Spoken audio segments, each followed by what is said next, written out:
गणरायाचं आगमन आता काही दिवसांवरच येऊन ठेपलेलं आहे आणि या पार्श्वभूमीवर मार्केटमध्ये आता गणेश मूर्ती ज्या आहेत त्या विक्रीसाठी दाखल होत आहेत.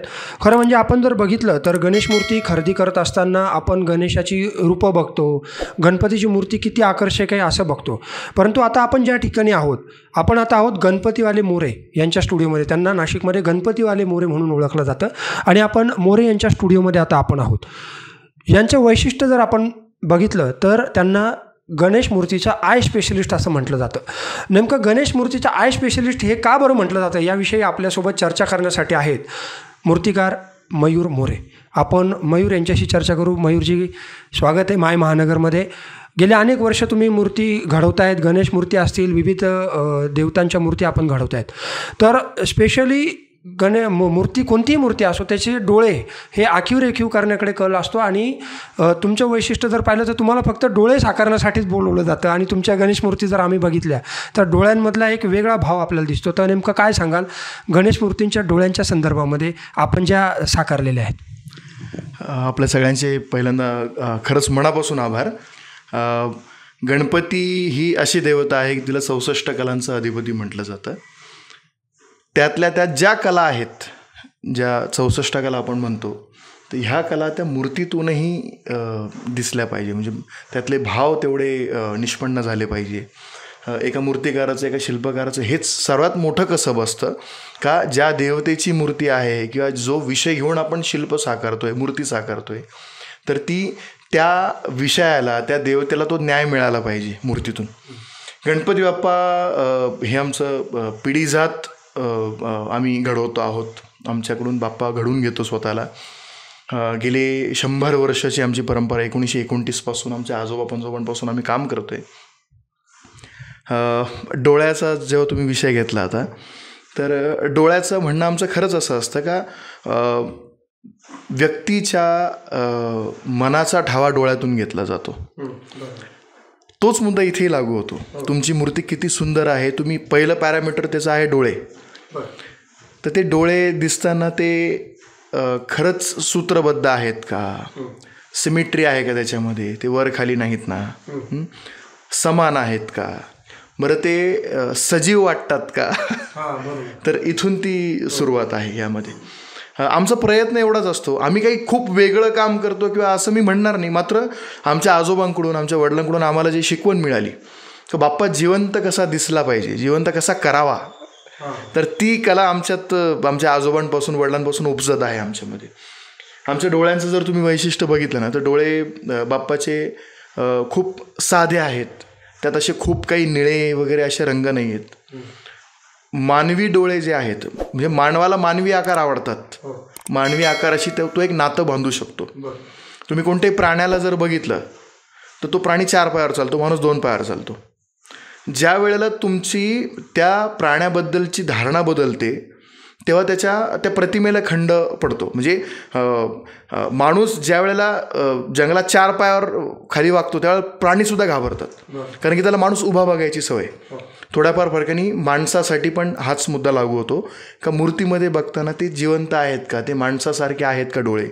त्याच वेळेला आपण त्याचा कनेक्ट करू शकतो त्याला. आमचा प्रयत्न हाच असतो का ते म्हणजे ती मूर्तीचे जे डोळे आहेत ते माणसाप्रमाणे असावे. पण मग तुम्ही हे डोळे साकारताना विशेष अशी काही काळजी घेतात किंवा काही वेगळे त्याच्यामध्ये कला यामध्ये वापरली जाते?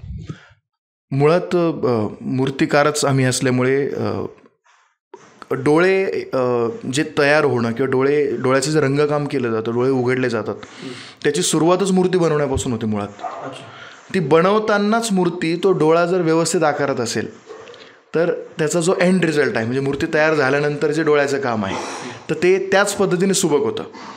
बाजारात काय केलं जातं का बाबा मूर्ती बनवणारा वेगळा असतो, त्याच्याकडून ती विकत आणली जाते आणि लोकांना दाखवण्यासाठी कारखाना आहे म्हणून रंगवले जातात. तर त्याचमुळे तिथे माणसं फसतात. त्या कारखान्याला त्याचमुळे ती शोभा येत नाही. आपण ज्या वेळेला मूर्ती स्वतः घडवतो, आपल्याला त्याची बारकाई माहीत असतं का डोळा घडवताना जर समजा व्यवस्थित घडला गेला, त्याला आकार मातीत व्यवस्थित दिला गेला, तरच तो रंगात खुलून दिसेल, रंगात उठून दिसेल. तर हे त्याच्या मागचं मूळ कारण आहे आमच्याकडे. पण मग आपण जर बघितलं की चित्रकार आणि शिल्पकार या दोघांना जर आपण यांच्यामधली जर तुलना केली तर चित्रकाराला एखाद्या चित्रामध्ये जीव ओतणं तेवढं सोपं असतं, म्हणजे त्याच्याकडून चूक झाली तरी त्याच्यामध्ये सुधारणा करायला वाव असतो. शिल्पकलेमध्ये तुम्ही काय सांगाल, त्याच्यामध्ये कितपत वाव असतो आणि कितपत त्याच्यामध्ये कसं पणाला लागतो? मुळात ह्या सगळ्या ललित कला आहेत. गायन, वाचन, नृत्य, काव्य आणि चित्रशिल्प, हे सगळं हे एकाच याचा मूळ गाभा एकच आहे. कला म्हणजे जी कला व्यक्त करण्याची पद्धत आहे ना, ती ह्या सगळ्यांमध्ये सारखी, फक्त माध्यम वेगळं आहे त्यातलं. म्हणजे चित्रकार त्याचा कॅनव्हास घेतो, त्याचा पेपर घेतो, त्याच्यावर तो चित्र साकारतो, त्याला फ्लॅट सरफेस असतो. शिल्पकाराला थोडं कसब जास्त लागतं, कारण की त्याला आकारच मुळात त्याला 3D आहे, गोलाई आहे त्या विषयाला. ह्या सगळ्या गोष्टी त्याला शिल्पामध्ये किंवा मूर्तीमध्ये उतरवताना त्याचं पहिलं कसं बनवतानाच लागतं. का त्या मूर्तीचं स्ट्रक्चर ओके झालं पाहिजे, त्याचा आकार व्यवस्थित असला पाहिजे, ती व्यवस्थित उभी राहिली पाहिजे, त्याचं बॅलन्सिंग प्रॉपर झालं पाहिजे. त्यामुळे मी कदाचित म्हणेल का शिल्पकाराला त्या मानाने जरा थोडे जास्त कष्ट घ्यावे लागतात एक चित्रकृती, शिल्पकृती साकारण्यासाठी, मूर्ती साकारण्यासाठी. आता इथे काही गणेश मूर्ती आहेत, तुम्ही आम्हाला याच्यातला फरक सांगा की ही एक लहान गणेश मूर्ती आहे, या दोन मोठ्या आहेत, यातला डोळ्यातला फरक कसा आम्ही ओळखायचा? नाही, मुळात आता ही बाल गणेशाची मूर्ती.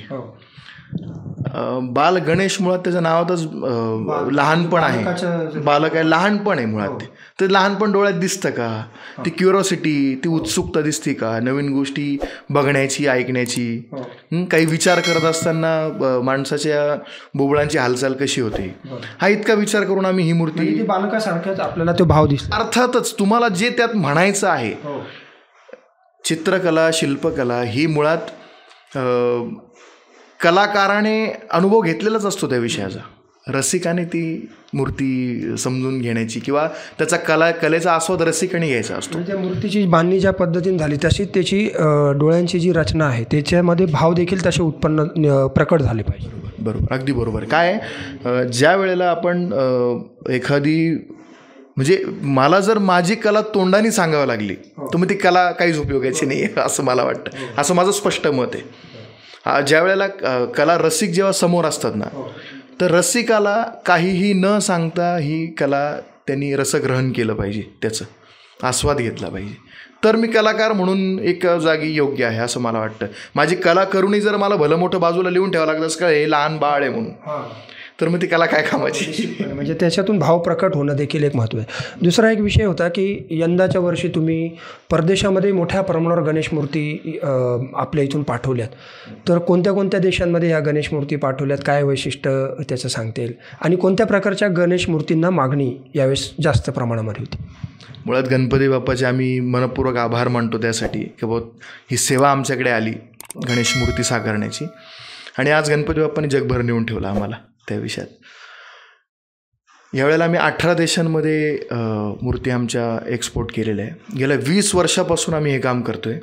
सुरुवातीला प्रमाण फार कमी होतं, मात्र जसं जसं आता लोकांपर्यंत पोहोचते आमची कामाची जी शैली आहे, त्याच्यानंतर कामाची पद्धती आहेत, आमची मूर्ती तयार करतानाच्या काही विशेष गोष्टी आहेत, ह्याच्यात जे आम्ही सात्विकता जपतो, त्याच्यानंतर ही याची बांधणीची पद्धत आहे का ही दूरच्या प्रवासासाठी तयार केलेली मूर्ती आहे का जी 8-10 हजार किलोमीटर प्रवास करणार आहे, त्यानुसार याच्या मूर्तीची बांधणी केली जाते. त्याची काही वेगळी काळजी घ्यावी लागते का? काळजी म्हणजे ती बनवतानाच ती पद्धती असते आमची. अशा पद्धती याच्यामध्ये आमच्याकडे 4-5 प्रकारचे आमचे कंपोजिशन्स आहेत. तर ते कंपोजिशन आम्ही मातीमध्ये वेगळे प्रकार तयार केलेले का जे पूर्णपणे आपल्या किचनमध्ये अवेलेबल आहेत, आणि ते आम्ही या मातीत टाकून त्याचा पक्केपणा वाढवतो. आणि ही ज्या वेळेला मूर्ती पाण्यात विसर्जित होते त्यावेळेला ती पूर्णपणे 100% सॉलेबल डिझॉलेबल होते. त्यामुळे निसर्गासाठी आपण याचा कोणत्याही प्रकारे पर्यावरणासाठी हानिकारक काहीही काम करत नाही. मुळात पारंपरिक पद्धतीला आम्ही आधुनिकतेची जोड दिलेली आहे, आणि आमचा ध्येय आम्हाला माहिती आहे की याचं नेमकी पोहोचवायची कुठे मूर्ती, मग त्या हिशोबाने त्याची बांधणी केली जाते. त्याच्यात बरेचसे खूप फॅक्टर त्याच्यामध्ये, त्याच्यावर आपण हवं तर एकदा निवांत वेगळा विषय बोलतो. पण मग मुळात आत्ता जर आपण प्रथमदर्शनी बघितलं ना, मूर्ती तयार करताना काळजी घेतली तर ती दूरच्या प्रवासाला तयार होते.